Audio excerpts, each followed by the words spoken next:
The government was elected to stabilise our economy. We've had 5 interest rate cuts. This government was elected to fix the NHS. We've had 5 million appointments since last year. This government was elected to give young people opportunity. We've got free school meals for 500,000 kids. I know, but they're reminding, Graham. We were elected for these things. Don't reflect the lived reality of people. People know that they're at risk. Guys, as you saw from the preview, you're going to be seeing Graham Stewart from the Conservative Party grilling Sarah Coombs. Primarily, the conversation started on immigration. So they're going to be talking about the new Home Secretary, Shabana Mahmood, replacing Yvette Cooper, and then just the failures in general from this Labour Party. And Sarah Coombs, of course, is going to be making the argument that Labour are being proactive. She's going to be talking about how Yvette Cooper was apparently proactive in her, with her immigration stance, and Shabana Mahmood is going to take a more robust and strong stance on immigration, which is an absolute lie, because as we know, as soon as Shabana Mahmood was announced as the Home Secretary,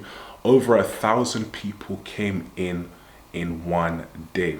I believe this was her first or second day after being announced, and over 1,000 people came in.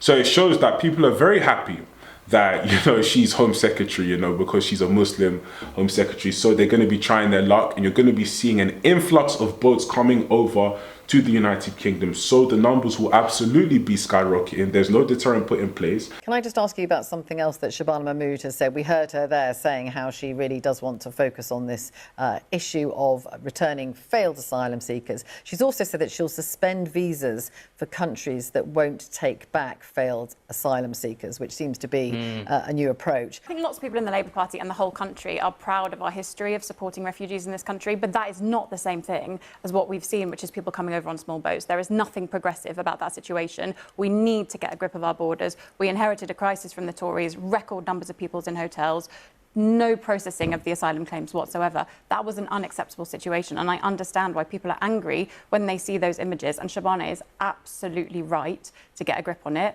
Yvette Cooper agreed to deal with Macron, which is really important because we need to stop people feeling incentivised to come across the channel. We've had 35,000 people returned who had their claims looked at, found they didn't have any right to stay, so they were returned. And it's right to look at things like Article 8 of the European Convention. Those 35,000 people, they were also made up out of people who have travelled here illegally and outstayed their visas. Yeah, so they weren't just small boats. And of course, illegal immigration happens through multiple different routes, right? It's not just small boats. And this happens to countries around the world. Illegal immigration is a difficult issue, and we've got to get a grip on the weight that we put on the small boats crossings, because a lot of the time, actually, I think the figure was over 80% of the people who had come here on small boat actually did have their asylum claim accepted. And I worry that we're denigrating this group of people, which is actually rather small in comparison to the larger migration number. If you look at net migration at 750,000, the people who travelled over in small boats is 30,000 this year. It's a drop in the ocean, really, when you consider the wider scale. I think you've got to be realistic about it, which is that immigration's always plays an important part of our country. In my area of West Brom, we've had immigration since the war. People worked in the NHS, they worked in the foundries, and they came here legally, and they've played a really important part in our country, and that will always be the case. But illegal immigration is not good for anyone. There's nothing progressive about people coming on small boats. It's dangerous as well. Can Keir Starmer and can his new look cabinet actually govern? Because they couldn't get through £5 billion of reductions in welfare spending, which was a drop in the ocean of the vast increasing budget there. The suggestion is they will try and do that again. Precisely, they're going to try, but they couldn't before. And Pat McFadden is an experienced operator, so if anyone possibly can, he might be able to. But if it turns out that they're backbenchers, they can't, then you have this government with this huge majority, and yet it's like some listless cruise ship. It has no propulsion. It's awaiting to be hit by waves that come along. There's been no external shock so far. This government has managed to get itself in a position where we're on the verge of a bond crisis. It's already phenomenally expensive to service our debt, and nothing has happened internationally that will really shock us. And the truth is, if you've got a government with no sense of direction, with no unity of its parliamentary party, a vast majority which, instead of giving security and stability, seems to be the exact opposite, we're just waiting for some international event to come and destabilise us further, which is why we need change. The government was elected to stabilise our economy. We've had 5 interest rate cuts. This government was elected to fix the NHS. We've had 5 million appointments since last year. This government was elected to give young people opportunity. We've got free school meals for 500,000 kids. I know, but they're reminding, Graham. We were elected for these things. Don't reflect the lived reality of people. People know that they're at risk. I went to a primary school. Their mortgage rates are coming down. Their rents are coming down. Renters are going to be protected under the Renters' Rights Bill, Graham. which they have not been for The years. funds don't add up. The People Tories are got losing voted jobs. out for a reason. I'm getting told, I had someone last week telling me they're going to be letting hundreds of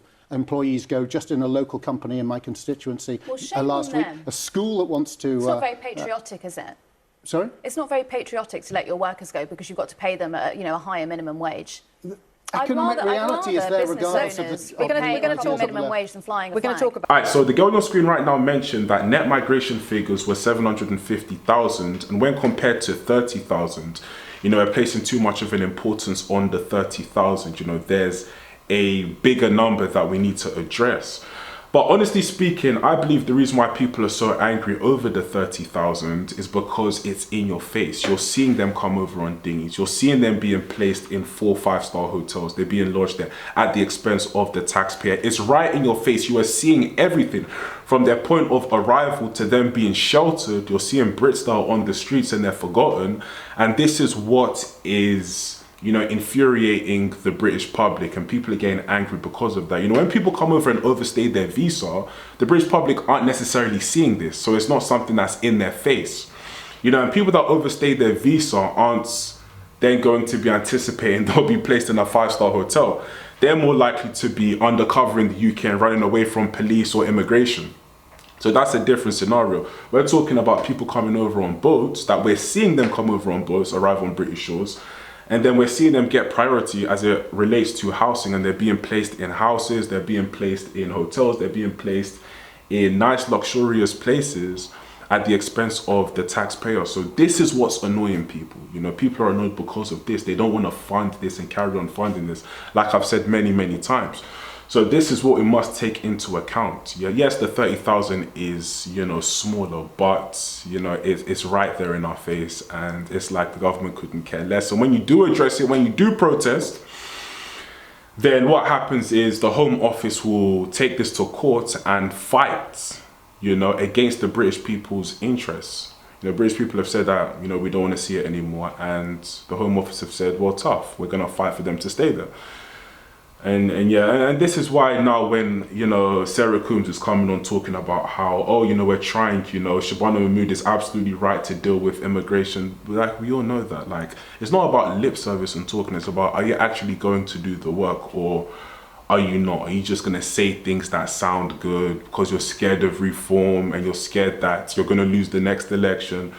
Or are you actually going to take it upon yourselves to actually do what the people want? And this is an issue that's on the left, center, and on the right. You know, everyone is saying that it's getting too much and something needs to be done. You know, we can't just have an open border policy because it leads to crisis. So this is an important thing, and they need to listen. You have to listen. You know, I've heard, the last thing I'm going to say, guys, I'm sorry, but last thing I'm going to say, you know, I've heard a lot of people talk about, yeah, reform policy, you know, all they're talking about is immigration. They have no policy for the working man, you know, but in America, they voted for Trump primarily because of the border. This is a problem. Like, people are going to be voting for the border first. You know, let's just sort the border out, and then everything that comes after, we'll deal with that. And this is not just America, not just UK. I believe most Western nations are going to vote for governments that are going to tackle the border crisis, because this is a problem. Once this has been sorted out, then everything can come after. But right now, this invasion needs to stop, and this is what people are going to vote for. So when people put forth and say, oh, reform voters are just voting for the border, yes, they are voting for the border, because this is something that's affecting everyone in the UK, and they can talk about other policies later, but that just needs to be cracked down upon. So, yeah. Yeah.